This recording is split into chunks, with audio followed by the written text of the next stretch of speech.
कढ़ी पकोड़ा एमती गोटे रोषे जेटा खाइबापी बहुत बढ़िया लगे ता सहित बनैबा भी बहुत सहज।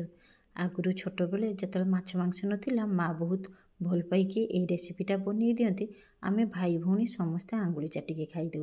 माँ को हाथर जो स्वाद सेटा तो भूली हुएनी तथापि चेष्टा करे टिके माँ को भली रोषई करने आज माछ मांस नाला से आज ये कढ़ी पकोड़ा करी मो परिवार सहित फुल फैमिली आमे खाइबापी बसीगले। नमस्कार मु मिली आपण समस्त को स्वागत जनाऊँ मो रोषई घरे। पियाज लंका और धनिया पत्र को भल किना काटिकी नहीं तापरे नहीं गली 4 भागरू गोटे भाग बेसन नहीं स्वाद अनुसार लुण देदेली जीरा पाउडर देची आउ भजा जीरा पाउडर देली हलदी देदेली आउ काश्मीरी रेड चिली पाउडर दे गरम मसला दे भल किना मिसईदेली।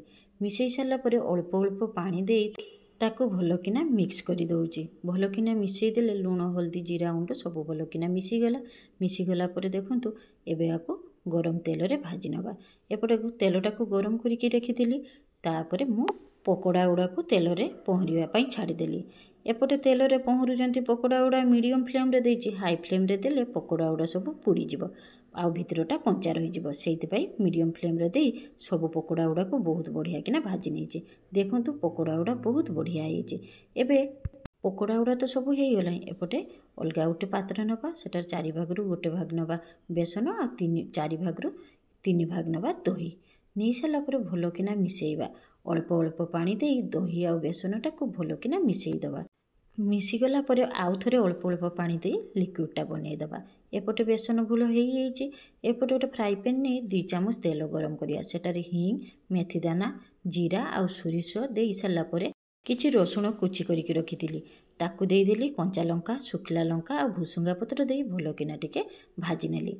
एपटे गोटे पात्र रे हलदी नेली अल्प टिके हलदी आ पानी की भल किना मिसी दे सेटारे ढाली देली पूरा पूरी लो फ्लेम रे भल किना भाजी नेली। भाजी सारा पर जो घोलटा बनईकी रखी दही आ बेसन ताकू भी देली मीडियम फ्लेम रे भल किना फुटीगला पर आउ अल्प किछि पानी दे आउ थे भल किना हाई फ्लेम रे फुटेली आउ फुटेला बेले किंतु सब बेले खोसुणीटा टिके मारुथबे नले तलटा पुड़ीजिवो। एबे देखंतु ठीक हेची आउ लुण को टेस्ट करी आपण माने लुण दे देबे तापरे से जे पकोड़ा गुड़ा भाजिकी रखिथिली से पकोड़ा गुड़ा देई मीडियम फ्लेम रे टिके फुटेई देबे ताहले पकोड़ा भितरे सब मसला पशिजिवो आ खाइबा पई भी बहुत बढ़िया लागिवो। रिक्वायरमेंट अनुसार आपण माने एटार पानी देबे जेमिति ठीक रखिबे। एबे हेई एबे टिके कोण देदेली धनिया पत्र फ्रेश धनिया पत्र किनिकी आनी रखिथिली ताकू देई भल किना फुटेई देई एबे साइड करके रखिदेली। तापर एबे मो माँ को सिक्रेट कौन जान कढ़ी पकोड़ा रे सेटा होची टिके घीटा को गरम करती तापर टिके शुखला लंका आउ काश्मीर रेड चिली पाउडर दे भल किना गरम कर सारा पर से कढ़ी पकोड़ा उपरे दे दियंती दे सारा पर 2 रे 3 मिनिट पर्यंत आउ थरे भल किना मो फुटेई नेली लो फ्लेम रे। कढ़ी पकोड़ा तो हो गला ता सहित कौन खाइबे मुझे बासमती राइस नहीं भल किना धोई धुआकी ताको भिजेकी रखिदेची।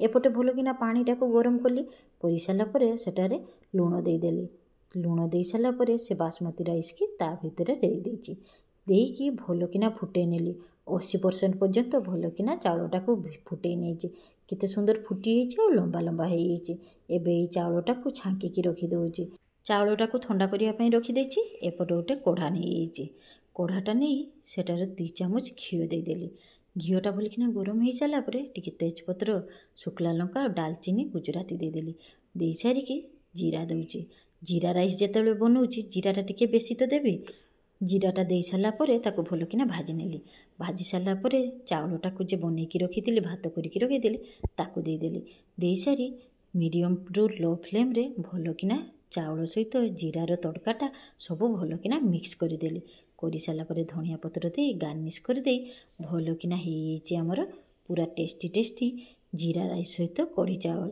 कॉम्बिनेशन तो बहुत बढ़िया हेची। ताहले एबे गरम गरम बाड़ी नहीं आ खाइबा पई बसी जाई माँ को हाथ रे जीरा राइस आ कढ़ी पकोड़ा खाउथिले पूरा आनंद लागुला। आज मु भी टिके माँ को भली रांधि देइची रांधि सारा पर एबे गरम गरम बाढ़ी नहीं समस्ते बसी जाऊे खाइबापी।